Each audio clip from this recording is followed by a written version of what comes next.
morning, welcome to CATEX TV. My name is Frank Fortunato. Today is Tuesday, March 8th, 2016. If you want to follow us on Twitter, please go to CATEX TV. A very significant El Nino-driven wind and rainstorm has struck California, all the way from the northern part of the state down to San Diego in the south. One of the results was a downed tree on the tracks of a commuter line, apparently caused a commuter train to derail in Northern California near the town of Sunol, S-U-N-O-L. Two cars, including the locomotive, went down into a swollen, fast-moving creek. Miraculously, the Alameda County Sheriff's Department said no one was killed. However, 9 people were injured, 4 of them seriously. The Altamont Corridor Express number 10 commuter train was traveling from San Jose to Stockton when the first 2 cars went off the tracks near Niles Canyon Road in Sunol, a rural area of Alameda County about 45 miles east of San Francisco. Somalia authorities are saying that at least 6 people, including 2 African Union soldiers, were seriously injured yesterday in an explosion at the airport in Beledweyne. Beledweyne is 200 miles north of Mogadishu. Apparently, according to the authorities, a laptop computer exploded in the safety control area, where bomb experts also defused 2 other explosive devices. These are quotes now from the Somali authorities. A laptop packed with explosives exploded at the front gate of the airport as security officers were trying to inspect a car carrying the devices. 6 people were injured, 2 of them were police. Following the explosion, we immediately launched a security operation to ensure that all passengers at the airport were safe, and fortunately, we found a printer which had a bomb implanted in it. The authorities are saying the explosion is similar to the February attack, which occurred inside an airplane, a jetliner, that was going from Diallo to Djibouti at about 9,000 feet altitude, causing a hole in the fuselage which apparently only sucked out the suicide bomber. The plane was able to land safely. Meanwhile, total declared insured losses from the floods in the United Kingdom in December are now set to pass the £1 billion mark. That's about $1.4 billion US. UK general insurer Direct Line is going to suffer the largest hit as a proportion of shareholder equity to date at just a shade under 5%.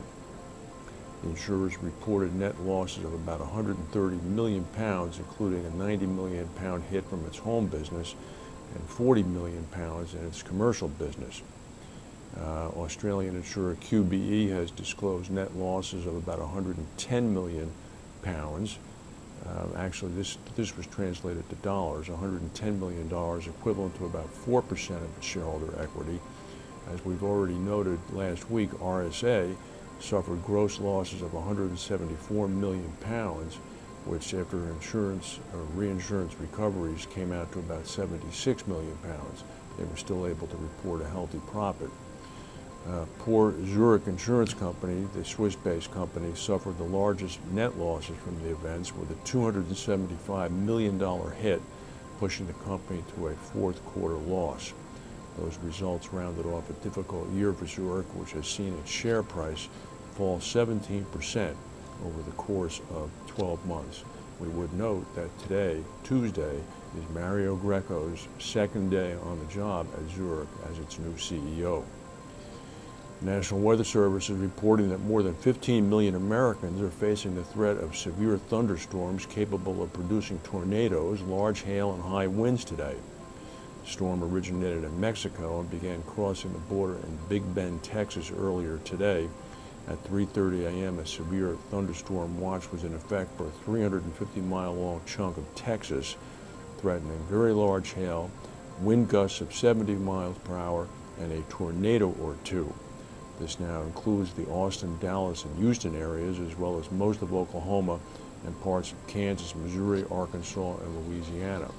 The storm is expected to be a severe rainmaker event, with places all the way up to southern Illinois expected to receive as much as 3 to 12 inches of rain.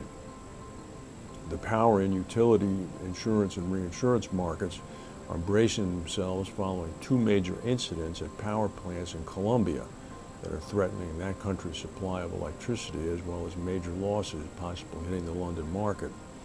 The two incidents could become the sector's biggest claims for 2016, and this is only March.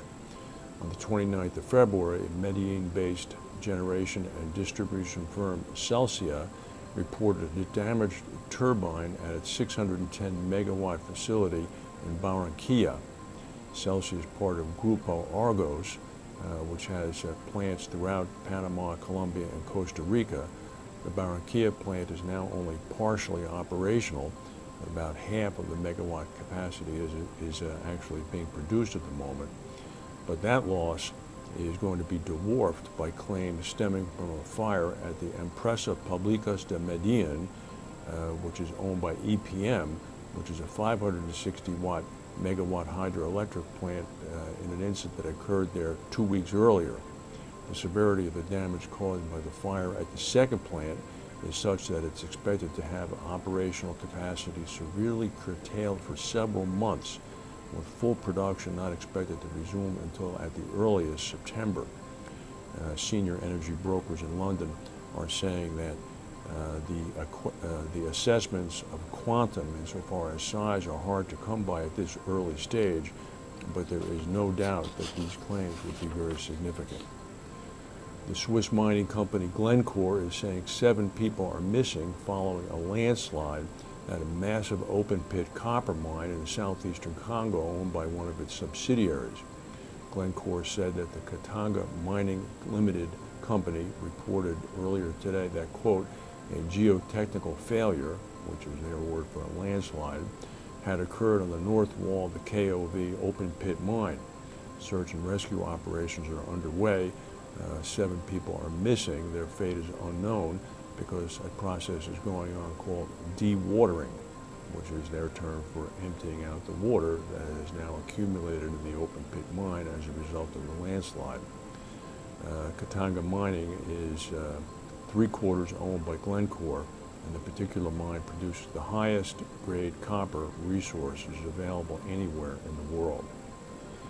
Aon, the big London broker, is out with their annual risk assessment report of about 167 countries worldwide. They say that the relaxation of Iran sanctions and China's anti-corruption drive have reduced political risk in those countries, but that the outlook is murkier elsewhere. Political risk, the report says that China's war on graft and corruption and the relaxation of sanctions aimed at Iran have improved the political risk outlook for those two countries. However, continuing flatlining oil prices are exacerbating political risk in other already fragile states.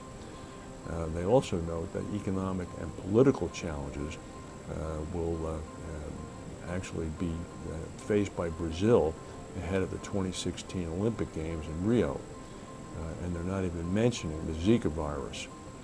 The head of Aon Broking, Carl Hennessy, said for the first time in the last 3 years, the Aon political risk map reflects more countries with reductions in political risk than increases, an encouraging sign of the impact of political and economic reforms. I'm not exactly sure if the headlines would agree with Mr. Hennessy's assessment, but we'll take him at his word.